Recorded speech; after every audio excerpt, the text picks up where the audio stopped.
ಇವತ್ತಿನ daily brief episode ಅಲ್ಲಿ ನಿಮ್ಗೋಸ್ಕರ 2 ಇಂಟ್ರೆಸ್ಟಿಂಗ್ ಟಾಪಿಕ್ಸ್ ಗಳನ್ನ ನಾನು ತಗೊಂಡ್ ಬಂದಿದ್ದೀನಿ. ಮೊದಲನೇ ಸ್ಟೋರಿಯಲ್ಲಿ ಸೆಬಿಯಿಂದ ಮ್ಯೂಚುವಲ್ ಫಂಡ್ ಗಳಿಗೆ ಹೊಸ ರೂಲ್ಸ್ ಬಂದಿದೆ. ಇನ್ಫಾರ್ಮೇಶನ್ ರೇಷಿಯೋನ ಡೈಲಿ ಹೇಳಬೇಕು. ಇದಾದ್ಮೇಲೆ ಎರಡನೇ ಸ್ಟೋರಿಯಲ್ಲಿ ರೂಪಾಯಿ ಬೆಲೆ ಯಾಕೆ ಡೇ ಬೈ ಡೇ ಏರಿಳಿತ ಆಗ್ತಿದೆ, ಹಾಗೆ ಯಾಕೆ ಕಮ್ಮಿ ಆಗ್ತಿದೆ ಕೂಡ, ಮತ್ತೆ ಇಂಡಿಯಾ ಮೇಲೆ ಇದರ ಪರಿಣಾಮ ಏನು ಅನ್ನೋದ್ರ ಬಗ್ಗೆ ಚರ್ಚೆ ಮಾಡೋಣ. ನಿಮ್ಮೆಲ್ಲರಿಗೂ ಝೀರೋದ ಮಾರುಕಟ್ಟೆಯ ದ ಡೈಲಿ ಬ್ರೀಫ್ಗೆ ಸ್ವಾಗತ. ಹಣಕಾಸಿನ ವಿಷಯ ಮತ್ತೆ ಫೈನಾನ್ಷಿಯಲ್ ಮಾರುಕಟ್ಟೆಯಲ್ಲಿ ನಡೆಯುವಂತಹ ದೊಡ್ಡ ದೊಡ್ಡ ವಿಚಾರಗಳನ್ನ ನಾನು ನಿಮಗೆ ಸೂಕ್ಷ್ಮವಾಗಿ ಅರ್ಥ ಮಾಡಿಸ್ತೀನಿ. ಇವತ್ತು ಮಂಗಳವಾರ, ಜನವರಿ 21. ನಾನು ನಿಮ್ಮ ನಿರೂಪಕಿ ಚಂದನಾ ಗೌಡ. ನೀವು ನಮ್ಮ ಕಾರ್ಯಕ್ರಮವನ್ನ ಕೇಳಬೇಕು ಅಂತ ಅನ್ಕೊಂಡಿದ್ರೆ ಆಪಲ್ ಮತ್ತೆ ಸ್ಪಾಟಿಫೈ ಪಾಡ್ಕಾಸ್ಟ್ ಅಲ್ಲಿ ಕೇಳಬಹುದು. ನೀವೇನಾದ್ರೂ ಓದೋ ವ್ಯಕ್ತಿ ಆಗಿದ್ದೀರಾ ಅಂತಂದ್ರೆ ಇಮೇಲ್ ನ್ಯೂಸ್ ಲೆಟರ್ಸ್ಗೆ ಸಬ್ಸ್ಕ್ರೈಬ್ ಮಾಡಿ. ಒಂದ್ ವಿಷಯ ನೆನಪಿರ್ಲಿ, ಯಾವುದೇ ರೀತಿಯಾದಂತಹ ಸ್ಪ್ಯಾಮ್ ಮಾಡ್ತಿಲ್ಲ. ಪ್ರತಿಯೊಂದು ಲಿಂಕ್ ಸಹ ಕಮೆಂಟ್ ಸೆಕ್ಷನ್ ಅಲ್ಲಿ ಅವೈಲೇಬಲ್ ಇದೆ. ಬನ್ನಿ ಇವತ್ತಿನ ಅಪ್ಡೇಟ್ಸ್ ಅನ್ನ ನೋಡ್ಕೊಂಡು ಬರೋಣ. ಸೆಬಿಯಿಂದ ಎಂಎಫ್ ಗಳಿಗೆ ಬಂದಿರುವಂತಹ ಹೊಸ ರೂಲ್ಸ್ ಆದ್ರೂ ಯಾವುದು ನೋಡಿ. Securities and exchange board of India SEBI recent ಆಗಿ ಇಂಡಿಯಾದಲ್ಲಿ ಮ್ಯೂಚುವಲ್ ಫಂಡ್ಸ್ ಇನ್ವೆಸ್ಟರ್ಸ್ಗೆ ಒಂದು ಪರ್ಫಾರ್ಮೆನ್ಸ್ ನ ತೋರಿಸೋ ರೀತಿ ಚೇಂಜ್ ಮಾಡಿದೆ. ಹೊಸ ಸರ್ಕ್ಯುಲರ್ ನಲ್ಲಿ ನಾವು ನೋಡಿದಾಗ ಸೆಬಿ ಮ್ಯೂಚುವಲ್ ಫಂಡ್ ಕಂಪನಿಗಳಿಗೆ ಇನ್ಫಾರ್ಮೇಶನ್ ರೇಷಿಯೋ ಐಆರ್ ಅಂತ ಒಂದು ಹೊಸ ಮೆಟ್ರಿಕ್ ನ ಎಲ್ಲಾ ಈಕ್ವಿಟಿ ಓರಿಯೆಂಟೆಡ್ ಸ್ಕೀಮ್ಸ್ಗೆ ಡಿಸ್ಕ್ಲೋಸ್ ಮಾಡೋಕೆ ಹೇಳಿದೆಯಂತೆ. ಈ ಮೆಟ್ರಿಕ್ ನ ಮ್ಯೂಚುವಲ್ ಫಂಡ್ ವೆಬ್ಸೈಟ್ ನಲ್ಲಿ ಡೈಲಿ ಅಪ್ಡೇಟ್ ಮಾಡ್ತಾರೆ. ಮತ್ತೆ association of mutual funds in India AMFI ಅಂತ ನಾವೇನ್ ಕರಿತೀವಿ, ಈ ವೆಬ್ಸೈಟ್ ನಲ್ಲಿ ಮಷಿನ್ ರೀಡಬಲ್ ಫಾರ್ಮೆಟ್ಸ್ ಏನಿರುತ್ತೆ ಅದು ಕೂಡ ಸಿಗತ್ತೆ. ಇದ್ರ ಅರ್ಥ ಏನು ಮತ್ತೆ ಇದು ಯಾಕೆ ಇಂಪಾರ್ಟೆಂಟ್, ಇದ್ರ ಬಗ್ಗೆ ನಾವೀಗ ನೋಡ್ಕೊಂಡ್ ಬರೋಣ. ಇದ್ರ ಬಗ್ಗೆ ತಿಳ್ಕೊಳ್ಳೋಕೆ ಫಸ್ಟ್ ನಾವು ಇನ್ಫಾರ್ಮೇಶನ್ ರೇಷಿಯೋ ಅಂದ್ರೆ ಏನು, ಸೆಬಿ ಇದನ್ನ ಯಾಕೆ ಡಿಸ್ಕ್ಲೋಸ್ ಮಾಡಿದೆ ಅಂತ ತಿಳ್ಕೊಳ್ಬೇಕು. ಬೇಸಿಕಲಿ IR ಅಂತ ಅಂದ್ರೆ ಒಂದು ಸಿಂಪಲ್ ಫೈನಾನ್ಷಿಯಲ್ ಮೆಟ್ರಿಕ್. ಇದು ಮ್ಯೂಚುವಲ್ ಫಂಡ್ ತನ್ನ ಒಂದು ಬೆಂಚ್ ಮಾರ್ಕ್ ಗೆ ಕಂಪೇರ್ ಮಾಡ್ತು ಅಂತಂದ್ರೆ ಎಷ್ಟು ಚೆನ್ನಾಗಿ ಪರ್ಫಾರ್ಮ್ ಮಾಡ್ತಿದೆ ಅಂತ ನೋಡೋದಕ್ಕೆ ಹೆಲ್ಪ್ ಮಾಡುತ್ತೆ. ಇನ್ನು ಬೇರೆ ಮೆಟ್ರಿಕ್ಸ್ ಗಿಂತ IR ಯಾಕೆ ಸ್ಪೆಷಲ್ ಅಂತ ಅಂದ್ರೆ ಇದು ರಿಸ್ಕ್ ಅನ್ನ ಕನ್ಸಿಡರ್ ಮಾಡುತ್ತೆ. ಇನ್ನು IR ನಂಬರ್ಸ್ ಜೊತೆ ಒಂದು ಮ್ಯೂಚುವಲ್ ಫಂಡ್ ಮ್ಯಾನೇಜರ್ ಸ್ಕಿಲ್ ನ ಕೂಡ ನೋಡುತ್ತೆ. ಈಗ ಫಂಡ್ ಮ್ಯಾನೇಜರ್ ರಿಸ್ಕ್ ತಗೊಂಡು ಎಷ್ಟು ಚೆನ್ನಾಗಿ ಬೆಂಚ್ ಮಾರ್ಕ್ ಅನ್ನ ಬೀಟ್ ಮಾಡ್ತಾರೆ ಅಂತ ನೋಡೋದಕ್ಕೂ ಸಹ ಹೆಲ್ಪ್ ಮಾಡುತ್ತೆ. ಒಂದು ಫಂಡ್ ಮ್ಯಾನೇಜರ್ 1 ಅಥವಾ 2 ವರ್ಷ ಚೆನ್ನಾಗಿ ಪರ್ಫಾರ್ಮ್ ಮಾಡಬಹುದು, ಆದ್ರೆ ಅದರಿಂದ ಅವರ ಸ್ಕಿಲ್ಸ್ ಗೊತ್ತಾಗೋದಿಲ್ಲ. ನೋಡಿ, ಬುಲ್ ಮಾರ್ಕೆಟ್ ನಲ್ಲಿ ದುಡ್ಡು ಕಳೆದುಕೊಳ್ಳೋದು ತುಂಬಾ ಕಷ್ಟ, ಆದ್ರೆ ಫಂಡ್ ಮ್ಯಾನೇಜರ್ ಪರ್ಫಾರ್ಮೆನ್ಸ್ ನ ತುಂಬಾ ಟೈಮ್ ವರೆಗೂ ನಾವು ನೋಡ್ಕೊಳ್ಬೇಕಾಗತ್ತೆ. ಈ ಫಂಡ್ ಮ್ಯಾನೇಜರ್ ನ ಸ್ಕಿಲ್ ಅಥವಾ ಲಕ್ ಏನು ಅಂತ ತಿಳ್ಕೊಳ್ಳೋದಕ್ಕೆ ಇನ್ಫಾರ್ಮೇಶನ್ ರೇಷಿಯೋ ಒಂದು ಹೆಲ್ಪ್ಫುಲ್ ಮೆಟ್ರಿಕ್ ಅಂತಾನೆ ಹೇಳ್ಬೋದು. ಸಿಂಪಲ್ ಆಗಿ ಹೇಳ್ಬೇಕು ಅಂತಂದ್ರೆ IR ಒಂದು ಮ್ಯೂಚುವಲ್ ಫಂಡ್ ಎಷ್ಟು ರಿಸ್ಕ್ ನ ತಗೊಂಡು ಬೆಂಚ್ ಮಾರ್ಕ್ ಗಿಂತ ಎಷ್ಟು ಜಾಸ್ತಿ ರಿಟರ್ನ್ ಮಾಡುತ್ತೆ ಅಂತ ನೋಡತ್ತೆ. ಇನ್ನು ಕಾಂಪ್ಲಿಕೇಟೆಡ್ ಅಂತ ಅನ್ಸಿದ್ರೆ ನಾನ್ ನಿಮ್ಗೆ ಎಕ್ಸಾಂಪಲ್ ಮುಖಾಂತರ ಹೇಳ್ತೀನಿ. ಮ್ಯಾನೇಜರ್ A ಮತ್ತೆ ಮ್ಯಾನೇಜರ್ B ಅಂತ ಇಬ್ರು ಮ್ಯೂಚುವಲ್ ಫಂಡ್ ಮ್ಯಾನೇಜರ್ಸ್ ಇದ್ದಾರೆ ಅಂತ ಅನ್ಕೊಳ್ಳಿ. ಮ್ಯಾನೇಜರ್ A 1 ವರ್ಷದಲ್ಲಿ 30% ರಿಟರ್ನ್ ಕೊಡ್ತಾರೆ, ಮತ್ತೆ ಮ್ಯಾನೇಜರ್ B 40% ರಿಟರ್ನ್ ಕೊಡ್ತಾರೆ. ನೋಡೋದಕ್ಕೆ ಮ್ಯಾನೇಜರ್ B ಬೆಟರ್ ಪರ್ಫಾರ್ಮ್ ತರ ಕಾಣಿಸ್ತಾರೆ, ಆದ್ರೆ ಮ್ಯಾನೇಜರ್ A 30% ರಿಟರ್ನ್ ಮಾಡೋದಕ್ಕೆ ಕಮ್ಮಿ ರಿಸ್ಕ್ ತಗೊಂಡಿರ್ತಾರೆ, ಮತ್ತೆ ಮ್ಯಾನೇಜರ್ B 40% ರಿಟರ್ನ್ ಮಾಡೋದಕ್ಕೆ ತುಂಬಾ ಜಾಸ್ತಿ ರಿಸ್ಕ್ ತಗೊಂಡಿರ್ತಾರೆ ಅಂತಂದ್ರೆ ಆಗ ಕತೆ ಚೇಂಜ್ ಆಗುತ್ತಲ್ವಾ. ಅದಕ್ಕೆ IR ತುಂಬಾ ಇಂಪಾರ್ಟೆಂಟ್. ಬರೀ ಹಳೆ ರಿಟರ್ನ್ಸ್ ನೋಡಿ ಜಡ್ಜ್ ಮಾಡಿದ್ರೆ ಫ್ಯೂಚರ್ ಅಲ್ಲಿ ಅದು ಹೇಗೆ ಪರ್ಫಾರ್ಮ್ ಮಾಡುತ್ತೆ ಅಂತ ಗೊತ್ತಾಗೋದಿಲ್ಲ. ಸ್ಟೇಬಲ್ ಅಥವಾ ಬುಲ್ ಮಾರ್ಕೆಟ್ ಅಲ್ಲಿ ರಿಸ್ಕ್ ಜಾಸ್ತಿ ತಗೊಳ್ಳೋದಕ್ಕೆ ಫಂಡ್ಸ್ ಚೆನ್ನಾಗಿ ಮಾಡಬಹುದು. ಯಾಕೆ ಅಂತಂದ್ರೆ ಮಾರ್ಕೆಟ್ ಸಪೋರ್ಟ್ ಇರುತ್ತೆ, ಆದ್ರೆ ಕಷ್ಟದ ಟೈಮ್ ನಲ್ಲಿ ಆ ಫಂಡ್ಸ್ ಜಾಸ್ತಿ ತೊಂದರೆಗೂ ಸಹ ಆಗ್ಬಹುದು. IR ಬರೀ ರಿಟರ್ನ್ ನ ಮಾತ್ರ ನೋಡಲ್ಲ, ಅದು ಎಷ್ಟು ಎಫಿಷಿಯಂಟ್ ಆಗಿ ಜನರೇಟ್ ಮಾಡ್ತಿದೆ ಅಂತಾನೂ ನೋಡುತ್ತೆ. ಇನ್ನು IR ಜಾಸ್ತಿ ಇದ್ರೆ ಫಂಡ್ ರಿಸ್ಕ್ ನ ಚೆನ್ನಾಗಿ ಮ್ಯಾನೇಜ್ ಮಾಡ್ತಿದೆ ಅಂತ ಅರ್ಥ, ಮತ್ತೆ ನಿಮ್ಮ ದುಡ್ಡಿಗೆ ಜಾಸ್ತಿ ವ್ಯಾಲ್ಯೂ ಕೊಡ್ತಿದೆ ಅಂತಾನೂ ಗೊತ್ತಾಗತ್ತೆ. ತುಂಬಾ ಟೈಮ್ ಇಂದ ಮ್ಯೂಚುವಲ್ ಫಂಡ್ಸ್ ನ ಬೀಟಾ, ಆಲ್ಫಾ ಮತ್ತೆ ಶಾರ್ಪ್ ರೇಷಿಯೋ ತರ ಮೆಟ್ರಿಕ್ಸ್ ನ ಡಿಸ್ಕ್ಲೋಸ್ ಮಾಡ್ತಿದ್ರು. ಒಂದೊಂದು ಮೆಟ್ರಿಕ್ಗೂ ಸಹ ಅದರದೇ ಆದ ಯೂಸ್ ಇರುತ್ತೆ. ಉದಾಹರಣೆಗೆ ಶಾರ್ಪ್ ರೇಷಿಯೋ ಒಂದು ಫಂಡ್ ಎಷ್ಟು ರಿಸ್ಕ್ ತಗೊಂಡು ಎಷ್ಟು ರಿಟರ್ನ್ ಮಾಡುತ್ತೆ ಅಂತ ನೋಡುತ್ತೆ. ಆದ್ರೆ IR ತರ ಯಾವ ಮೆಟ್ರಿಕ್ ಎಕ್ಸೆಸ್ ರಿಟರ್ನ್ಸ್ ಮತ್ತೆ ಪರ್ಫಾರ್ಮೆನ್ಸ್ ಕನ್ಸಿಸ್ಟೆನ್ಸಿ ಎರಡನ್ನೂ ಕೂಡ ನೋಡಲ್ಲ. ಅದಕ್ಕೆ ಸೆಬಿ ಈ ಒಂದು ಮೆಟ್ರಿಕ್ ನ ಡೈಲಿ ಡಿಸ್ಕ್ಲೋಸ್ ಮಾಡೋದಕ್ಕೆ ಹೇಳಿದೆ. ಇದರಿಂದ ಇನ್ವೆಸ್ಟರ್ಸ್ಗೆ ಮ್ಯೂಚುವಲ್ ಫಂಡ್ಸ್ ಪರ್ಫಾರ್ಮೆನ್ಸ್ ಬಗ್ಗೆನೂ ಕೂಡ ಒಂದು ಕ್ಲಿಯರ್ ಐಡಿಯಾ ಸಿಗತ್ತೆ ನೋಡಿ. ಇನ್ನು ಇಂಡಿಯಾದಲ್ಲಿ ಇದು ತುಂಬಾ ಇಂಪಾರ್ಟೆಂಟ್ ಅಂತ ಹೇಳ್ಬೋದು. ಯಾಕೆ ಗೊತ್ತಾ, ಇಂಡಿಯಾದಲ್ಲಿ ಇನ್ವೆಸ್ಟರ್ಸ್ ಬರೀ ಹಳೆ ರಿಟರ್ನ್ಸ್ ನ ನೋಡಿ ಮ್ಯೂಚುವಲ್ ಫಂಡ್ಸ್ ನ ಕೊಂಡ್ಕೊಳ್ತಾರೆ ಅಂತಾನೆ ಹೇಳ್ಬೋದು. ನೀವೀಗ ತಿಳ್ಕೊಂಡಿರೋ ಹಾಗೆ ರಿಟರ್ನ್ಸ್ ಇಂಪಾರ್ಟೆಂಟ್ ಆದ್ರೂ ಕೂಡ ಅದು ಪೂರ್ತಿ ಕತೆ ಹೇಳ್ತಿಲ್ಲ. ಅಂದ್ರೆ ಜಾಸ್ತಿ ರಿಟರ್ನ್ ಕೊಡ್ತಿರೋ ಅಂತ ಫಂಡ್ಸ್ ಜಾಸ್ತಿ ರಿಸ್ಕ್ ತಗೊಳ್ತಿರ್ಬೋದು, ಅದು ಲಾಂಗ್ ಟರ್ಮ್ ಗೆ ಬೆಸ್ಟ್ ಚಾಯ್ಸ್ ಆಗಿರೋಕೆ ಆಗೋದೇ ಇಲ್ಲ. ಅದಕ್ಕೆ IR ತುಂಬಾ ಹೆಲ್ಪ್ ಮಾಡುತ್ತೆ. ಈಗ ನೋಡಿ, ನೆಕ್ಸ್ಟ್ ಟೈಮ್ ನೀವು ಮ್ಯೂಚುವಲ್ ಫಂಡ್ಸ್ ಬಗ್ಗೆ ನೋಡ್ತಿದ್ದೀರಾ ಅಂತಂದ್ರೆ ಇನ್ಫಾರ್ಮೇಶನ್ ರೇಷಿಯೋನ ಗಮನದಲ್ಲಿಟ್ಕೊಳ್ಳಿ. ಸೆಬಿ ಈಗ ಈ ರೂಲ್ ನ ತಗೊಂಡ್ ಬಂದಿರೋದು ತುಂಬಾ ಒಳ್ಳೆಯ ವಿಷಯ ಆದ್ರೂ ಕೂಡ ಈ ಮೆಟ್ರಿಕ್ ಅಂತ ಏನಿದೆ ಅಲ್ವಾ, ಇದು ಸ್ಟ್ಯಾಂಡರ್ಡ್ ಆಗಿ ಯೂಸ್ ಮಾಡೋ ಹಾಗೆ ಒಂದು ದೊಡ್ಡ ಚಾಲೆಂಜ್ ಆಗಿದೆ ಅಂತಾನೆ ಹೇಳ್ಬೋದು. ಜನರು ಬರೀ ಜಾಸ್ತಿ ರಿಟರ್ನ್ಸ್ ಪರ್ಫಾರ್ಮೆನ್ಸ್ ಬಗ್ಗೆ ಮಾತ್ರ ಫೋಕಸ್ ಮಾಡಿದ್ರೆ IR ತರ ಇರೋ ಮೆಟ್ರಿಕ್ಸ್ ಇಂದ ಏನೂ ಸಹ ಯೂಸ್ ಇರೋದಿಲ್ಲ. ಈಗ ಮುಂದಿನ ಸ್ಟೋರಿಯಲ್ಲಿ ರೂಪಾಯಿ ಅಂದ್ರೆ ರುಪೀಸ್ ಅಂತ ಏನ್ ಹೇಳ್ತೀವಿ, ಇದು ಡೇ ಬೈ ಡೇ ಯಾಕೆ ಬೀಳ್ತಿದೆ ಅಂತ ತಿಳ್ಕೊಂಡ್ ಬರೋಣ. ಇಲ್ಲಿ ನೋಡಿ, ಇತ್ತೀಚೆಗೆ ರೂಪಾಯಿ ಬಗ್ಗೆ ಎಲ್ಲ ಕೆಟ್ಟ ನ್ಯೂಸ್ ನ ನೀವು ನೋಡ್ತಿರ್ಬೋದು. ನ್ಯೂಸ್ ಪೇಪರ್ಸ್ ನಲ್ಲಿ ಡಾಲರ್ಸ್ ಮುಂದೆ ರೂಪಾಯಿ ಹಿಂದೆಂದೂ ಇರದಷ್ಟು ಕಮ್ಮಿ ಆಗಿದೆ ಅಂತ ಪ್ರತಿದಿನ ಬರ್ತಿದೆ. RBI ನ ಹೆಸರು ಕೂಡ ಪದೇ ಪದೇ ಇಲ್ಲಿ ನಾವು ನೋಡ್ತಿದೀವಿ. ಕೆಲವರು RBI ಜಾಸ್ತಿ ಮಾಡ್ತಿದೆ ಅಂತಾರೆ, ಇನ್ನೂ ಕೆಲವರು ಕಮ್ಮಿ ಮಾಡ್ತಿದೆ ಅಂತಾರೆ. ಅಂದ್ರೆ ಆಕ್ಚುಲ್ ಸ್ಟೋರಿ ಏನು ನೋಡಿ, ನಿಜವಾದ ಅರ್ಥ ನಮಗ್ ಗೊತ್ತಾಗ್ಬೇಕು ಅಂತಂದ್ರೆ ರೂಪಾಯಿ ಯಾಕೆ ಕಮ್ಮಿ ಆಗ್ತಿದೆ, RBI ಯಾಕೆ ಇದ್ರಲ್ಲಿ ಇನ್ವಾಲ್ವ್ ಆಗ್ಬೇಕು. ಇದು ಒಂದು ವಿಚಿತ್ರ ವಿಷಯ ಅಂತ ಅನ್ಸ್ಬೋದು. ಇದು ಇಂಡಿಯಾ ಮತ್ತೆ ಮಾರ್ಕೆಟ್ಸ್ಗೆ ತುಂಬಾನೇ ಇಂಪಾರ್ಟೆಂಟ್ ಆದ್ರೂ ಸಹ ಇದನ್ನ ಅರ್ಥ ಮಾಡ್ಕೊಳ್ಳೋದಕ್ಕೆ ತುಂಬಾ ಕಷ್ಟ ಇದೆ ನೋಡಿ.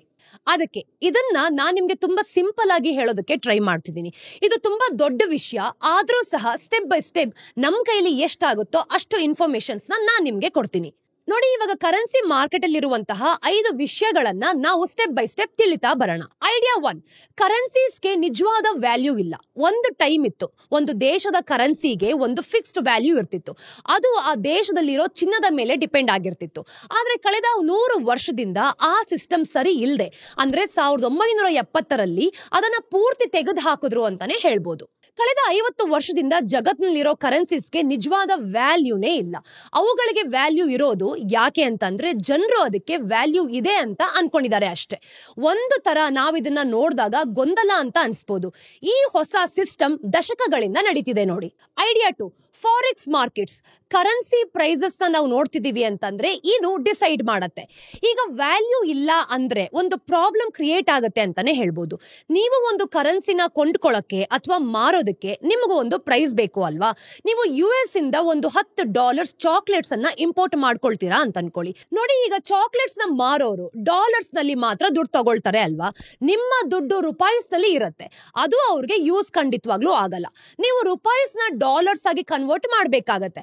ಪ್ರಾಬ್ಲಮ್ ಏನು ಅಂತಂದ್ರೆ ಎರಡೂ ಕರೆನ್ಸಿಸ್ಗೂ ಕೂಡ ನಿಜವಾದ ಬೆಲೆನೇ ಇಲ್ಲ. ಅದಕ್ಕೆ ಅಂತಾನೆ ಫಾರಿನ್ ಎಕ್ಸ್ಚೇಂಜ್ ಮಾರ್ಕೆಟ್ಸ್ ಇದೆ. ಅಲ್ಲಿ ನಿಮ್ಗೆ ಎಕ್ಸ್ಚೇಂಜ್ ರೇಟ್ ಸಹ ಸಿಗತ್ತೆ.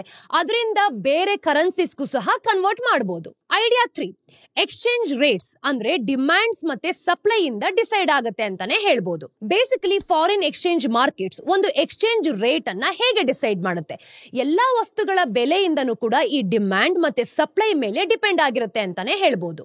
ನೀವು US ಇಂದ ಚಾಕ್ಲೇಟ್ಸ್ ನ ಇಂಪೋರ್ಟ್ ಮಾಡ್ತಿದ್ರೆ ನೀವು ಡಾಲರ್ಸ್ಗೆ ಕೇಳ್ತಿದ್ದೀರಾ ಅಂತ ಅನ್ಕೊಳ್ಳಿ, ಮತ್ತೆ ರೂಪಾಯಿನ ಕೊಡೋದಕ್ಕೂ ಸಹ ರೆಡಿ ಇರ್ತೀರಾ.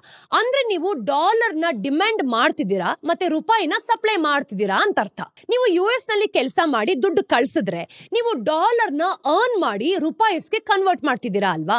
ಅಂದ್ರೆ ನೀವು ಡಾಲರ್ಸ್ ನ ಸಪ್ಲೈ ಮಾಡ್ತಿದ್ದೀರಾ ಮತ್ತೆ ರೂಪಾಯಿಸ್ ನ ಡಿಮ್ಯಾಂಡ್ ಮಾಡ್ತಿದ್ದೀರಾ ಅಂತ ನಮ್ಗೆ ಗೊತ್ತಾಗತ್ತೆ. ನೀವು ಇಂಡಿಯಾದಲ್ಲಿ ಕೂತ್ಕೊಂಡು ಗೂಗಲ್ ಸ್ಟಾಕ್ ತಗೊಂಡ್ರೆ ರೂಪಾಯಿಸ್ ನ ಖರ್ಚು ಮಾಡಿ ಡಾಲರ್ಸ್ ನಲ್ಲಿ ಇನ್ವೆಸ್ಟ್ ಮಾಡ್ತಿದ್ದೀರಾ. ಅಂದ್ರೆ ನೀವು ರೂಪಾಯಿಸ್ ನ ಸಪ್ಲೈ ಮಾಡ್ತಿದ್ದೀರಾ ಮತ್ತೆ ಡಾಲರ್ಸ್ ನ ಡಿಮ್ಯಾಂಡ್ ಮಾಡೋದಕ್ಕೂ ರೆಡಿ ಇದ್ದೀರಾ ಅಂತ ಅರ್ಥ. ಈ ತರ ಪ್ರತಿದಿನ ಫಾರಿನ್ ಎಕ್ಸ್ಚೇಂಜ್ ಮಾರ್ಕೆಟ್ಸ್ ನಲ್ಲಿ ರೂಪಾಯಿಸ್ ನ ತಗೊಳ್ಳೋದು ಮಾರೋದು ತುಂಬಾ ಜನ ಮಾಡ್ತಾರೆ. ಈ ರಿಕ್ವೆಸ್ಟ್ ನ ನಾವು ನೋಡಿದಾಗ ರುಪೀಸ್ ನ ಬೇರೆ ಕರೆನ್ಸೀಸ್ ಜೊತೆ ಪ್ರೈಸ್ ನ ಕೂಡ ಸೆಟ್ ಮಾಡ್ಕೊಳ್ತಾರೆ. ಇನ್ನು ರೂಪಾಯಿನ ಡಿಮ್ಯಾಂಡ್ ಕೂಡ ಜಾಸ್ತಿ ಆದ್ರೆ ಅದರ ಬೆಲೆನೂ ಕೂಡ ಜಾಸ್ತಿ ಆಗುತ್ತೆ, ಅಂದ್ರೆ ಅದು ಅಪ್ರಿಶಿಯೇಟ್ ಆಗುತ್ತೆ. ಇನ್ನೊಂದು ಕಡೆ ನಾವು ನೋಡಿದ್ರೆ ರೂಪಾಯಿಸ್ ಬೆಲೆ ಕಮ್ಮಿ ಆದ್ರೆ ಅದು ಡಿಪ್ರಿಶಿಯೇಟ್ ಆಗುತ್ತೆ. ಐಡಿಯಾ 4, ಎಕ್ಸ್ಚೇಂಜ್ ರೇಟ್ಸ್ ನಿಮ್ಮ ದೇಶದ ಬಿಸ್ನೆಸ್ ಡೈನಾಮಿಕ್ಸ್ ನ ಚೇಂಜ್ ಮಾಡುತ್ತೆ. ನಿಮ್ ಹತ್ರ ಒಂದು ಶೂ ಫ್ಯಾಕ್ಟರಿ ಇದೆ ಅಂತ ಅನ್ಕೊಳ್ಳಿ. ನೀವು ಶೂಸ್ ನ ಬೇರೆ ದೇಶಗಳಿಗೆ $1000 ಮಾರಾಟ ಮಾಡ್ತಿದ್ದೀರಾ. ನಿಮ್ಮ ಕಸ್ಟಮರ್ಸ್ ಯಾರೆಲ್ಲ ಇರ್ತಾರೆ ಅವರು US ನಲ್ಲಿ ಇದ್ದಾರೆ ಮತ್ತೆ ಅವರು ಡಾಲರ್ಸ್ ನಲ್ಲೂ ಸಹ ತಗೊಳ್ಳೋದಕ್ಕೆ ರೆಡಿ ಇರ್ತಾರೆ ಅಂತ ಅನ್ಕೊಳ್ಳಿ. ಅಂದ್ರೆ ನೀವು ಬಿಸ್ನೆಸ್ ಶುರು ಮಾಡಿದಾಗ $1ಗೆ $80 ಇತ್ತು. ಅದಕ್ಕೆ ಒಂದು ಶೂಗೆ $12.5 ಸಿಕ್ತು. ಈಗ ಎರಡೂ ಸಿನಾರಿಯೋಸ್ ಕೂಡ ನಾವು ಎಕ್ಸಾಂಪಲ್ ಆಗಿ ಇಟ್ಕೊಂಡು ನೋಡೋಣ. ಬೇಸಿಕಲಿ $1 ಏನಿರುತ್ತೆ ಅಲ್ವಾ, ಇದು ಅಪ್ರಿಶಿಯೇಟ್ ಆಗಿ $1ಗೆ $70 ಆಯ್ತು ಅಂತ ಇಟ್ಕೊಳ್ಳಿ. ನಿಮ್ಮ ಶೂಸ್ ತುಂಬಾ ಕಾಸ್ಟ್ಲಿ ಆಗತ್ತೆ, ಅದು $14ಗಿಂತ ಜಾಸ್ತಿ ಆಗತ್ತೆ. ಆದ್ರೆ ನೀವು ಏನೂ ಕೂಡ ತಪ್ಪು ಮಾಡಿಲ್ಲ. ಎರಡನೇದು, ರೂಪಾಯಿಸ್ ಡಿಪ್ರಿಶಿಯೇಟ್ ಆಗಿ $1ಗೆ $90 ಆಯ್ತು ಅಂತ ಇಟ್ಕೊಳ್ಳಿ. ನಿಮ್ಮ ಶೂಸ್ ನಿಮ್ಮ ಕಸ್ಟಮರ್ಸ್ಗೆ ತುಂಬಾ ಚೀಪ್ ಆಗಿ ಸಿಗತ್ತೆ, ಅದು $11ಗೆ ಸಿಗತ್ತೆ ಅಂತ ಅನ್ಕೊಳ್ಳೋಣ. ಆದ್ರೆ ನೀವು ಮ್ಯಾನುಫ್ಯಾಕ್ಚರಿಂಗ್ ಪ್ರಾಸೆಸ್ ನಲ್ಲಿ ಕೂಡ ಏನು ಚೇಂಜ್ ಮಾಡಿಲ್ಲ. ಅಂದ್ರೆ ಈ ಎಕ್ಸ್ಚೇಂಜ್ ರೇಟ್ಸ್ ಏನಿರುತ್ತೆ ಅಲ್ವಾ, ತುಂಬಾನೇ ಇಂಪಾರ್ಟೆಂಟ್. ಇದು ಬಿಸ್ನೆಸ್ ಮೇಲೆ ಖಂಡಿತವಾಗ್ಲೂ ಕೂಡ ಪರಿಣಾಮ ಬೀಳುತ್ತೆ. ಇದು ಬೇರೆ ದೇಶದಿಂದ ಲೋನ್ ತಗೊಳ್ಳೋ ಪ್ರೈಸ್ ನ ಚೇಂಜ್ ಮಾಡುತ್ತೆ ಅಂತಾನೆ ಹೇಳ್ಬೋದು. ಇನ್ನು ಕಂಪನಿ ಇನ್ವೆಸ್ಟರ್ಸ್ಗೆ ಅಟ್ರಾಕ್ಟಿವ್ ಆಗಿ ಕಾಣೋ ರೀತಿ ಕೂಡ ಮಾಡುತ್ತೆ. ರಾ ಮೆಟೀರಿಯಲ್ಸ್ ನ ಇಂಪೋರ್ಟ್ ಮಾಡಕ್ಕೆ ಅಥವಾ ಪ್ರಾಡಕ್ಟ್ಸ್ ನ ಎಕ್ಸ್ಪೋರ್ಟ್ ಮಾಡೋದಕ್ಕೆ ಪ್ರೈಸ್ ಕೂಡ ಚೇಂಜ್ ಆಗುತ್ತೆ. ಈ ಎಲ್ಲಾ ಸಿನಾರಿಯೋಸ್ ನ ನೋಡಿದಾಗ ಇದು ನಿಮ್ಮ ಮತ್ತೆ ನಿಮ್ ತರ ಇರುವಂತಹ ಜನರಿಗೆ ಪರಿಣಾಮ ಬೀಳುತ್ತೆ. ಪೆಟ್ರೋಲ್ ನ ನಾವು ಬೇರೆ ದೇಶದಿಂದ ಇಂಪೋರ್ಟ್ ಮಾಡ್ಕೊಳ್ತೀವಿ. ಅದಕ್ಕೆ ಪೆಟ್ರೋಲ್ ಬೆಲೆನ ನಾವು ನೋಡಿದಾಗ ರೂಪಾಯಿಸ್ ಮೇಲೆ ಅದು ಡಿಪೆಂಡ್ ಆಗಿರುತ್ತೆ ಅಂತಾನೆ ಹೇಳ್ಬೋದು. ರೂಪಾಯಿಸ್ ಬೆಲೆ ಕಮ್ಮಿ ಆದ್ರೆ ಪೆಟ್ರೋಲ್ ಬೆಲೆ ಸಹ ಜಾಸ್ತಿ ಆಗತ್ತೆ. ಐಡಿಯಾ 5, ಮಾರ್ಕೆಟ್ಸ್ ಇದ್ರೆ ಟ್ರೇಡರ್ಸ್ ಸಹ ಇರ್ತಾರೆ. ನೋಡಿ, ಫಾರಿನ್ ಎಕ್ಸ್ಚೇಂಜ್ ಮಾರ್ಕೆಟ್ಸ್ ನಲ್ಲಿ ಟ್ರೇಡ್ ಮಾಡೋದು ಬಿಸ್ನೆಸ್ ಇಂದ ಬರ್ತಿರತ್ತೆ.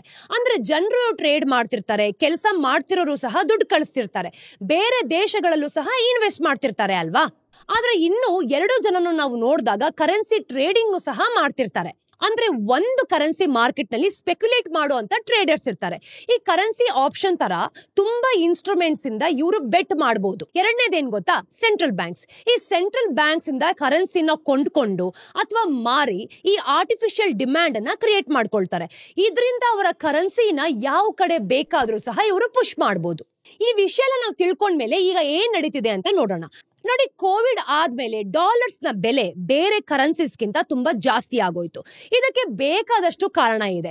ಕೋವಿಡ್ ಇಂದ ತುಂಬಾ ದೇಶಗಳ ಎಕನಾಮಿ ವೀಕ್ ಆಗಿದೆ ಅಂತಾನೆ ಹೇಳ್ಬೋದು. ಆದ್ರೆ US ತುಂಬಾ ಚೆನ್ನಾಗಿ ಮಾಡ್ತಿದೆ ನೋಡಿ. ಅವರ GDP ಗ್ರೋತ್ ಜಾಸ್ತಿ ಇದೆ, ಮತ್ತೆ ಅಲ್ಲಿನ ಜಾಬ್ ಮಾರ್ಕೆಟ್ ಕೂಡ ತುಂಬಾ ಚೆನ್ನಾಗಿ ನಡೀತಿದೆ. ಇನ್ವೆಸ್ಟರ್ಸ್ ಏನ್ ಅನ್ಸುತ್ತೆ, ಬೇರೆ ದೇಶಗಳಲ್ಲಿ ಇನ್ವೆಸ್ಟ್ ಮಾಡೋದಕ್ಕೆ ಭಯ ಪಡ್ತಿದ್ದಾರೆ. ಅದಕ್ಕೆ ಅವ್ರು ಏನ್ ಮಾಡ್ತಾರೆ ಗೊತ್ತಾ, ಅಮೆರಿಕನ್ ಮಾರ್ಕೆಟ್ ನಲ್ಲಿ ಜಾಸ್ತಿ ಇನ್ವೆಸ್ಟ್ ಮಾಡೋದಕ್ಕೆ ಮುಂದೆ ಬರ್ತಾರೆ. ಅದಕ್ಕೆ ಕಳೆದ ಕೆಲವು ವರ್ಷಗಳಿಗಿಂತ ತುಂಬಾ ದುಡ್ಡು ಜಾಸ್ತಿ ಅಮೆರಿಕ ಕಡೆನೆ ಹೋಗ್ತಿದೆ. ಇದನ್ನ ನಾವು ಡಾಲರ್ ಮತ್ತೆ ರೂಪಾಯಿಸ್ ನ ಕಂಪೇರ್ ಮಾಡಿದ್ರೆ ನೋಡಬಹುದು. ಕಳೆದ ಕೆಲವು ವರ್ಷಗಳಿಗಿಂತ ಡಾಲರ್ ಮುಂದೆ ರೂಪಾಯಿ ಕಮ್ಮಿ ಆಗ್ತಾನೆ ಇದೆ. ಈಗ ರುಪೀಸ್ ಡಾಲರ್ ಮುಂದೆ 86.5 ರೂಪಾಯಿಗೆ ಇಳಿದಿದೆ ಅಂತಾನೆ ಹೇಳ್ಬೋದು. ಇದು ಒಂದು ಟ್ರೆಂಡ್ ತರ ನಡೀತಿದೆ ನೋಡಿ. ಬೇರೆ ದೇಶಗಳಿಗೆ ಕಂಪೇರ್ ಮಾಡಿದ್ರೆ ಇದು ಅಷ್ಟೊಂದು ಕಮ್ಮಿ ಆಗಿಲ್ಲ. ಬೇರೆ ದೇಶಗಳ ಕರೆನ್ಸಿ ಡಾಲರ್ ಮುಂದೆ ತುಂಬಾನೇ ಕಡಿಮೆ ಆಗೋಗಿದೆ. ರೂಪಾಯಿ ಕಮ್ಮಿ ಆಗಿರೋದು ಸ್ವಲ್ಪ ಕಮ್ಮಿನೇ ಅಂತಾನೆ ಹೇಳ್ಬೋದು.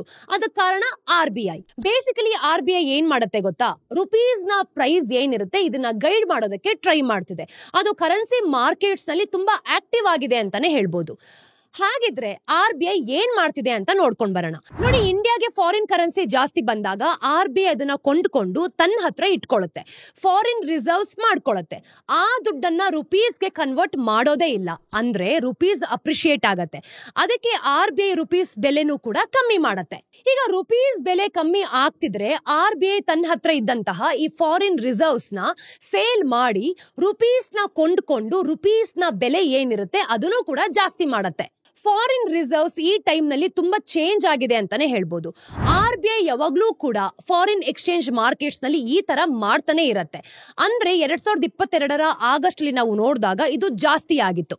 ಅದಕ್ಕೆ ರೂಪಾಯಿ ಡಾಲರ್ಸ್ ನ ನಾವು ನೋಡಿದಾಗ ಎಕ್ಸ್ಚೇಂಜ್ ರೇಟ್ ಸಹ ಫ್ಲಾಟ್ ಆಗಿದೆ ಅಂತಾನೆ ಹೇಳ್ಬೋದು. ತುಂಬಾ ಜನರಿಗೆ ಇದು RBI ರುಪೀಸ್ ನ ಪ್ರೈಸ್ ಏನಿದೆ ಇದನ್ನ ಫಿಕ್ಸ್ ಮಾಡ್ತಿದೆ, ಮತ್ತೆ ಅದು ಚೇಂಜ್ ಆಗೋಕೆ ಬಿಡ್ತಿಲ್ಲ ಅಂತ ಅನ್ಸ್ತಿದೆ. ಇದರಿಂದ ತುಂಬಾ ಜನರಿಗೆ ಭಯ ಆಗ್ತಿದೆ ಕೂಡ. ಈಗ ಎಕ್ಸ್ಚೇಂಜ್ ರೇಟ್ ದೇಶದಲ್ಲಿ ಬಿಸ್ನೆಸ್ ಮಾಡುವಂತಹ ರೀತಿ ಏನಿರುತ್ತೆ ಅದನ್ನ ಚೇಂಜ್ ಮಾಡುತ್ತೆ ಅಲ್ವಾ. RBI ರುಪೀಸ್ ನ ಈ ಬೆಲೆ ಜಾಸ್ತಿ ಮಾಡಿದ್ರೆ ನಾವು ಎಕ್ಸ್ಪೋರ್ಟ್ ಮಾಡೋದಕ್ಕೆ ಕಷ್ಟ ಆಗುತ್ತೆ. ಹಾಗೇನೆ ವಿಯಟ್ನಾಂ ಮತ್ತೆ ಇಂಡೋನೇಷಿಯಾ ತರ ಬೇರೆ ಬೇರೆ ದೇಶಗಳು ಕಾಂಟ್ರಾಕ್ಟ್ಸ್ ಸಹ ಗೆಲ್ಲತ್ತೆ. ಈಗ ರೂಪಾಯಿಸ್ ಬೆಲೆ ಏನಾದ್ರೂ ಕಮ್ಮಿ ಮಾಡಿದ್ರೆ ಆಯಿಲ್ ಮತ್ತೆ ಸ್ಟೀಲ್ ತರದ ವಸ್ತುಗಳನ್ನ ಇಂಪೋರ್ಟ್ ಮಾಡೋದು ಕಷ್ಟ ಆಗತ್ತೆ, ಮತ್ತೆ ಬೆಲೆ ಜಾಸ್ತಿ ಆಗತ್ತೆ ಅಂತ ನಮ್ಗೆ ಇಲ್ಲಿ ಗೊತ್ತಾಗತ್ತೆ ನೋಡಿ. ಎಕನಾಮಿಸ್ಟ್ ಏನ್ ಹೇಳ್ತಾರೆ ಅಂತಂದ್ರೆ, ಮಾರ್ಕೆಟ್ಸ್ ನ ಡಿಮ್ಯಾಂಡ್ ಮತ್ತೆ ಸಪ್ಲೈ ನ ಬ್ಯಾಲೆನ್ಸ್ ಮಾಡಿ ಒಂದು ವಸ್ತುವಿನ ಸರಿಯಾದ ಬೆಲೆ ಕಂಡು ಹಿಡಿಯತ್ತೆ ಅಂತ. ಈಗ ನೋಡಿ, ಮಾರ್ಕೆಟ್ಸ್ ನಲ್ಲಿ ಇಂಟರ್ಫಿಯರ್ ಆದ್ರೆ ವಿಚಿತ್ರ ವಿಷಯಗಳು ನಡೆಯುತ್ತೆ ಅಂತ ಹೇಳ್ತಾರೆ. ಆನಂದ್, ಫೆಲ್ಮನ್ ಮತ್ತೆ ಸುಬ್ರಮಣಿಯನ್ ಇವ್ರು ಹೇಳೋ ಪ್ರಕಾರ RBI ಇಂದ ಒಂದು ವಿಚಿತ್ರ ಅವಕಾಶ ಕ್ರಿಯೇಟ್ ಆಗ್ತಿದೆ. ಈಗ ಇಂಡಿಯನ್ ಬ್ಯಾಂಕ್ಸ್ ಗಿಂತ ಬೇರೆ ದೇಶದಿಂದ ಲೋನ್ ತಗೊಳ್ಳೋದು ಕಮ್ಮಿ ಆಗ್ತಿದೆ. ಅದಕ್ಕೆ ತುಂಬಾ ಕಂಪನಿಗಳು ಕೂಡ ಹೀಗ್ ಮಾಡ್ತಿದ್ದಾರೆ ಅಂತ. ಅಂದ್ರೆ ಅವ್ರು ಹೇಳೋ ಪ್ರಕಾರ ಅವ್ರೇನಾದ್ರೂ ಆ ಲೋನ್ಸ್ ನ ತೀರಿಸ್ತಾ ಇದ್ರೆ ರೂಪಾಯಿ ಬೆಲೆ ಕೂಡ ಕಮ್ಮಿ ಆಗ್ಬೋದು. ಆದ್ರೆ RBI ಒಂದು ಪೇಪರ್ ನಲ್ಲಿ ಮಾರ್ಕೆಟ್ ಯಾವಾಗ್ಲೂ ಕೂಡ ಎಕನಾಮಿ ಬಗ್ಗೆ ಸರಿಯಾಗಿ ತೋರಿಸ್ತಿಲ್ಲ ಅಂತ ಹೇಳ್ತಿದೆ. ಶಾರ್ಟ್ ಟರ್ಮ್ ಫ್ಯಾಕ್ಟರ್ಸ್ ಗಳು ಬೆಲೆಗಳನ್ನ ಚೇಂಜ್ ಮಾಡಬಹುದು ಅಂತ ಇವ್ರು ಹೇಳ್ತಿರೋದು. ಫಾರಿನ್ ಪೋರ್ಟ್ಫೋಲಿಯೋ ಇನ್ವೆಸ್ಟರ್ಸ್ ಯಾವಾಗ್ಲೂ ಸಹ ಶಾರ್ಟ್ ಟರ್ಮ್ ಗೆ ಇನ್ವೆಸ್ಟ್ ಮಾಡ್ತಾರೆ. ಮತ್ತೆ ಪ್ರೈಸ್ ಚೇಂಜ್ ಆದ್ರೆ ಬೇಗನೆ ಕೊಂಡ್ಕೊಳ್ಳೋದು ಅಥವಾ ಮಾರೋದು ಸಹ ಮಾಡ್ತಾರೆ. ಇದರಿಂದ ವಾಲಿಟಿಲಿಟಿ ಏನಿರುತ್ತೆ ಇದು ಕ್ರಿಯೇಟ್ ಆಗುತ್ತೆ. ಯಾಕೆ ಅಂತಂದ್ರೆ ದುಡ್ಡು ಬೇಗ ದೇಶಕ್ಕೆ ಬರುತ್ತೆ ಮತ್ತೆ ಹೋಗುತ್ತೆ. ಇನ್ನು ಮಾರ್ಕೆಟ್ ನಲ್ಲಿ ಸ್ಪೆಕ್ಟಾಕ್ಯುಲರ್ಸ್ ತುಂಬಾ ದುಡ್ಡನ್ನ ಹಾಕಿ ಟ್ರೇಡ್ ಇಂದ ಬರುವಂತಹ ದುಡ್ಡು ಏನಿರುತ್ತೆ ಅದನ್ನ ಬೆಟ್ ಮಾಡ್ತಾರೆ. ಈ ತರ ದುಡ್ಡು ಟೆಂಪ್ರರಿ ಆಗಿರುತ್ತೆ ಅಷ್ಟೇ, ಮತ್ತೆ ವಾಲಿಟಿಲಿಟಿ ಆಗಿರುತ್ತೆ. ಇದು ಕರೆನ್ಸಿಯ ನಿಜವಾದ ಬೆಲೆನ ಹಾಳು ಮಾಡೋದ್ರ ಜೊತೆಗೆ RBI ಪ್ರಕಾರ ಹೇಳೋದು ಏನ್ ಗೊತ್ತಾ, ಇದು ಒಂದು ದೇಶದ ಎಕನಾಮಿಕ್ ಕಂಡೀಷನ್ ಗಿಂತ ಜಾಸ್ತಿ ಕರೆನ್ಸಿ ಮೇಲೆ ಪರಿಣಾಮ ಬೀಳತ್ತೆ ಅಂತ. ಇದು ಖಂಡಿತವಾಗ್ಲೂ ಸಮಸ್ಯೆವನ್ನ ಕ್ರಿಯೇಟ್ ಮಾಡಬಹುದು. ಅದರಲ್ಲೂ ಎಮರ್ಜಿಂಗ್ ಮಾರ್ಕೆಟ್ಸ್ ನಲ್ಲಿ ತುಂಬಾ ಡೇಂಜರಸ್. ಯಾಕೆ ಅಂತಂದ್ರೆ ಸಣ್ಣ ಚೇಂಜ್ ಆದ್ರೂ ಸಹ ದೊಡ್ಡ ಕ್ರೈಸಿಸ್ಗೆ ಕಾರಣ ಆಗಬಹುದು. 1997 ರಲ್ಲಿ ಏಷ್ಯನ್ ಫೈನಾನ್ಷಿಯಲ್ ಕ್ರೈಸಿಸ್ ನಲ್ಲೂ ಕೂಡ ಇದೇ ತರ ಆಗಿತ್ತು. ಥೈಲ್ಯಾಂಡ್ ಸಾಲ ತೀರ್ಸಕ್ ಆಗುತ್ತೋ ಇಲ್ವೋ ಅಂತ ಎಲ್ಲರೂ ಕೂಡ ಭಯ ಪಟ್ಟಿದ್ರಿಂದ ಈಸ್ಟ್ ಮತ್ತೆ ಸೌತ್ ಈಸ್ಟ್ ಏಷ್ಯಾದ ತುಂಬಾ ದೇಶಗಳಿಗೆ ಇದೇ ತರ ತೊಂದರೆ ಆಯ್ತು ನೋಡಿ. ಅದಕ್ಕೆ ಎಮರ್ಜಿಂಗ್ ಮಾರ್ಕೆಟ್ಸ್ ಯಾವಾಗ್ಲೂ ಕೂಡ ಕರೆನ್ಸಿ ಮಾರ್ಕೆಟ್ ಮೇಲೆ ಗಮನ ಇಟ್ಟಿರ್ತಾರೆ. ಇನ್ನು RBI ಹೇಳೋ ಪ್ರಕಾರ ಅವರು ಬರೀ ಮಾರ್ಕೆಟ್ಸ್ ನಲ್ಲಿರೋ ವಾಲಿಟಿಲಿಟಿ ಮಾತ್ರ ಕಮ್ಮಿ ಮಾಡೋದಕ್ಕೆ ಟ್ರೈ ಮಾಡ್ತಿದ್ದಾರೆ. ಅವರು ಪ್ರೈಸಸ್ ನ ಫಿಕ್ಸ್ ಮಾಡೋಕೆ ಟ್ರೈ ಮಾಡ್ತಿಲ್ಲ. ಅವರು ಬರೀ ಮಾರ್ಕೆಟ್ ನಲ್ಲಿರೋ ಏರಿಳಿತಗಳನ್ನ ಮಾತ್ರ ಸರಿ ಮಾಡೋಕೆ ಟ್ರೈ ಮಾಡ್ತಿದೆ ಅಂತ RBI ಹೇಳ್ತಿದೆ. ಇದು ತುಂಬಾ ಕಾಂಪ್ಲಿಕೇಟೆಡ್ ಅಂತ ಗೊತ್ತು, ಆದ್ರೆ ಇನ್ವೆಸ್ಟರ್ಸ್ ಆಗಿ ನೀವು ಈ 3 ವಿಷಯಗಳಲ್ಲಿ ಗಮನ ಇಟ್ಕೊಳ್ಬೇಕು. ರೂಪಾಯಿ ಬೆಲೆ ಎಷ್ಟು ಜಾಸ್ತಿ ಇದೆ ಅಂತ ನೀವು ಜಾಸ್ತಿ ತಲೆ ಕೆಡ್ಸ್ಕೊಳ್ಳೇಬಾರ್ದು. ಈ ಪ್ರೈಸ್ ಮೂವ್ಮೆಂಟ್ಸ್ ಏನಿರುತ್ತೆ ಇದು ಇಂಟರ್ನ್ಯಾಷನಲ್ ಮಾನಿಟರಿ ಸಿಸ್ಟಮ್ ನಲ್ಲಿ ಇದ್ದೇ ಇರುತ್ತೆ. ತಪ್ಪು ಬೆಲೆ ಇರೋದಕ್ಕಿಂತ ಕಮ್ಮಿ ಬೆಲೆ ಇರೋದೇ ಬೆಸ್ಟ್ ಅಲ್ವಾ. ಎಕ್ಸ್ಚೇಂಜ್ ರೇಟ್ ಒಂದು ದೇಶದ ಎಕನಾಮಿಯಲ್ಲಿ ತುಂಬಾ ವಿಷಯಗಳನ್ನ ಚೇಂಜ್ ಮಾಡುತ್ತೆ. ಟ್ರೇಡ್, ಇನ್ವೆಸ್ಟ್ಮೆಂಟ್ ಮತ್ತೆ ಇನ್ಫ್ಲೇಷನ್ ಅನ್ನ ನಾವು ನೋಡಿದಾಗ ಇನ್ವೆಸ್ಟರ್ ಆಗಿ ನೀವು ಇದನ್ನ ಅರ್ಥ ಮಾಡ್ಕೊಂಡ್ರೆ ನಿಮ್ಗೆ ಯಾವ ಬಿಸ್ನೆಸ್ಗೆ ಲಾಭ ಆಗುತ್ತೆ ಮತ್ತೆ ರಿಸ್ಕ್ ಆಗುತ್ತೆ ಅಂತಾನು ಕೂಡ ಗೊತ್ತಾಗತ್ತೆ. ಇನ್ನು ಕರೆನ್ಸಿ ಮಾರ್ಕೆಟ್ ನಲ್ಲಿ RBI ಒಂದು ದೊಡ್ಡ ವೇಲ್ ಅಂತಾನೆ ಹೇಳ್ಬೋದು. ಅದು ಮಾರ್ಕೆಟ್ ನ ಸರಿ ಮಾಡೋಕೆ ಮತ್ತೆ ದುಡ್ಡು ಖರ್ಚು ಮಾಡೋಕೆ ರೆಡಿ ಇರತ್ತೆ. ಅದಕ್ಕೆ ನೀವು ಇನ್ವೆಸ್ಟ್ ಮಾಡೋ ಟೈಮ್ ನಲ್ಲಿ ಯಾವ ರೀತಿ ಇನ್ವೆಸ್ಟ್ ಮಾಡಬೇಕು ಅಂತ ಇದನ್ನ ನೆನ್ಪಿಟ್ಕೊಳ್ಬೇಕಾಗತ್ತೆ. ಸ್ನೇಹಿತರೆ, ಇವತ್ತಿನ ಟಿಡ್ಬಿಟ್ಸ್ ಏನು ಅಂತ ನೋಡ್ಕೊಂಬರೋಣ. ನಂಬರ್ 1, ಪರ್ಪ್ಲೆಕ್ಸಿಲಿಟಿ AI ಟಿಕ್ಟಾಕ್ ನ US ಆಪರೇಷನ್ ಜೊತೆ $50 ಬಿಲಿಯನ್ ಗೆ ಮರ್ಜ್ ಆಗೋದಕ್ಕೆ ಪ್ಲಾನ್ ಮಾಡ್ತಿದೆ. ಇನ್ನು ಟಿಕ್ಟಾಕ್ ನ ದೊಡ್ಡ ಯೂಸರ್ ಬೇಸ್ ಮತ್ತೆ ಪರ್ಪ್ಲೆಕ್ಸಿಲಿಟಿ AI ನ ಈ AI ಎಕ್ಸ್ಪರ್ಟೈಸ್ ಇಂದಾನೆ ಡಿಜಿಟಲ್ ಅಡ್ವರ್ಟೈಸಿಂಗ್ ಚೇಂಜ್ ಮಾಡಬಹುದು. ಮತ್ತೆ ಟಿಕ್ಟಾಕ್ ನ ರೆಗ್ಯುಲೇಟರಿ ಏನಿದೆ ಇದು ಪ್ರಾಬ್ಲಮ್ ಸಹ ಕಮ್ಮಿ ಆಗ್ಬೋದು. ಹಾಗೆ ಪರ್ಪ್ಲೆಕ್ಸಿಟಿ ಚೇಂಜ್ ಸೆಕ್ಟರ್ ನ ಚೇಂಜ್ ಮಾಡೋದಕ್ಕೂ ಸಹ ರೆಡಿ ಇದೆ ಅಂತ ಇವ್ರು ಹೇಳ್ತಿದ್ದಾರೆ ನೋಡಿ. ನಂಬರ್ 2, CCI ಬೇಸಿಕಲಿ ಗೋಲ್ಡ್ಮನ್ ಸಾಚ್ಸ್ಗೆ $40 ಲಕ್ಷ ಫೈನ್ ಹಾಕಿದೆ. ಯಾಕೆ ಅಂತಂದ್ರೆ ಅವರು $1070 ಕೋಟಿ ಈ ಬಯೋಕಾನ್ ಬಯೋಲಾಜಿಕ್ಸ್ ಅಂತ ಏನಿದೆ ಅಲ್ವಾ, ಇದರ ಒಂದು ಇನ್ವೆಸ್ಟ್ಮೆಂಟ್ ರೆಗ್ಯುಲೇಟರಿ ರೂಲ್ಸ್ ಗಳ ಪ್ರಕಾರ ತಿಳಿಸಿಲ್ಲ. ಇನ್ನು ಇನ್ವೆಸ್ಟ್ಮೆಂಟ್ ಜೊತೆಗಿರೋ ಸ್ಟ್ರಾಟಜಿಕ್ ರೈಟ್ಸ್ ಬಗ್ಗೆ ಹೇಳೋದು ಕಡ್ಡಾಯವಾಗಿತ್ತು. ಹಾಗೆ ಫೈನಾನ್ಷಿಯಲ್ ಟ್ರಾನ್ಸಾಕ್ಷನ್ಸ್ ಅಲ್ಲೂ ಕೂಡ ರೂಲ್ಸ್ ಫಾಲೋ ಮಾಡೋದು ಎಷ್ಟು ಮುಖ್ಯ ಅಂತ ಇಲ್ಲಿ ತೋರಿಸ್ತಿದ್ದಾರೆ ನೋಡಿ. ನಂಬರ್ 3, ಪೆಪ್ಸಿಕೋ ಇಂಡಿಯಾ ಮತ್ತೆ ಟಾಟಾ ಕನ್ಸ್ಯೂಮರ್ ಇವರಿಬ್ರು ಸಹ ಸೇರ್ಕೊಂಡು ಕುರ್ಕುರೆ ಶೇಜ್ವಾನ್ ಚಟ್ನಿನ ಲಾಂಚ್ ಮಾಡ್ತಿದ್ದಾರೆ. ಈ ಕುರ್ಕುರೆ ಕ್ರಂಚ್ ಮತ್ತೆ ಈ ಚಿಂಗ್ ಸೀಕ್ರೆಟ್ ನ ಫ್ಲೇವರ್ ಏನಿದೆ ಅಲ್ವಾ, ಎರಡೂ ಕೂಡ ಮಿಕ್ಸ್ ಆಗಿದೆ ಅಂತಾನೆ ಹೇಳ್ಬೋದು. ಈ ಪಾರ್ಟ್ನರ್ಶಿಪ್ ಇಂದ ಇಂಡಿಯಾದ ಈ ಫ್ಯೂಷನ್ ಸ್ನಾಕ್ ಮಾರ್ಕೆಟ್ ನ ಜಾಸ್ತಿ ಮಾಡೋದಕ್ಕೆ ಟ್ರೈ ಮಾಡ್ತಿದ್ದಾರೆ. ಇನ್ನು ನಾವು ಕನ್ಸ್ಯೂಮರ್ ಎಂಗೇಜ್ಮೆಂಟ್ ನ ನೋಡಿದಾಗ ಜಾಸ್ತಿ ಮಾಡೋದಕ್ಕೆ ಒಂದು ದೊಡ್ಡ ಮೀಡಿಯಾ ಒಂದು ಕ್ಯಾಂಪೇನ್ ಏನಿದೆ ಇದನ್ನು ಕೂಡ ಯೂಸ್ ಮಾಡ್ಕೊಳ್ತಿದ್ದಾರೆ ಅಂತಾನೆ ಹೇಳ್ಬೋದು. ಸ್ನೇಹಿತರೆ, ಇದು ಇವತ್ತಿನ ಝೀರೋದ ಮಾರುಕಟ್ಟೆಯ ದ ಡೈಲಿ ಬ್ರೀಫ್ ನ ಅಪ್ಡೇಟ್ಸ್. ನಿಮ್ಮೆಲ್ರಿಗೂ ಸಹ ವಿಡಿಯೋ ಇಷ್ಟ ಆಗ್ತಿದೆ ಅಂತ ನಾನು ಭಾವಿಸ್ತೀನಿ. ಇಷ್ಟ ಆದಲ್ಲಿ ಲೈಕ್ ಮಾಡಿ, ಶೇರ್ ಮಾಡಿ, ಸಬ್ಸ್ಕ್ರೈಬ್ ಮಾಡಿ. ಮತ್ತಷ್ಟು ಅಪ್ಡೇಟ್ಸ್ ಒಂದಿಗೆ ನಾನು ನಿಮಗೆ ಮುಂದಿನ ವಿಡಿಯೋಲಿ ಸಿಗ್ತೀನಿ. ಅಲ್ಲಿ ತನಕ ಟೇಕ್ ಕೇರ್. ನಾನು ನಿಮ್ಮ ಚಂದನ, ಸೈನಿಂಗ್ ಆಫ್.